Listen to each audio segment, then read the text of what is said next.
Hello friends, welcome back to Tamil Pilla. இன்னைக்கு கார்த்திகை பௌர்ணமி எவ்வளோ special நாளுன்னு உங்களுக்கு எல்லாத்துக்கும் தெரியும். ஸோ அதனால நாங்கள் இன்னைக்கு வந்து சிவன் டெம்பிளுக்கு போயிட்டு வந்திருக்கோம். சிவனுக்கு வந்து அன்னாபிஷேகம் எல்லாம் பண்ணியிருக்காங்க.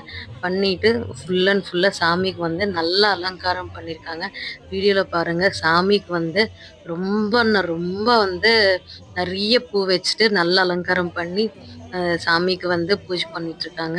நாங்களும் அப்படியே வந்து அந்த 365 திரியும், அதுக்கப்புறம் சாமிக்கு தேங்காய் பழம் இது எல்லாமே எடுத்து போயிருக்கோம். ஏன்னா இப்போ வந்து அபிஷேகம் பண்ண மாட்டாங்க. ஸோ அதனால வந்து தேங்காய் பழம் பூ மட்டும்தான் நாங்கள் எடுத்து போயிருக்கோம். அங்கே பார்த்து அவ்வளோ கூட்டமாக இருக்குங்க. அங்கே வந்து அன்னதானம் பண்ணுறாங்க. சாமிக்கு வச்ச அன்னமெல்லாம் வந்து நம்ம எல்லாத்துக்கும் யாருக்குமே வந்து இல்லை அப்படின்னு வந்து சொல்லாம எல்லாத்துக்கும் வந்து அன்னதானம் பண்றாங்க. அந்த அன்னதானம் கிடைக்கிறது வந்து என்னோட மகத்பாக்கியமா நான் நினைக்கிறேன். ஏன்னா வந்து ரொம்ப கூட்டமா இருந்தது. நமக்கு கிடைக்குமா இல்லையா அப்படின்னு நான் நினைச்சிட்டே இருந்தேன். ஆனா கடைசியில வந்து எங்களுக்கு வந்து கிடைச்சிருக்கு. சூடா சாப்பாடு, சாம்பார், சாமியோட பிரசாதம் கொஞ்சம் சாப்பிட்டாவே வந்து அது ஒரு ரொம்ப நல்லா இருக்கும். இங்க பார்த்தா வந்து எல்லாமே குடுத்துட்டுருக்காங்க. சுண்டலு, அதுக்கப்புறம் தயிர் சாப்பாடு எல்லாமே குடுத்துட்டுருக்காங்க. எல்லாரும் வந்து அன்போட பரிமாறுறாங்க.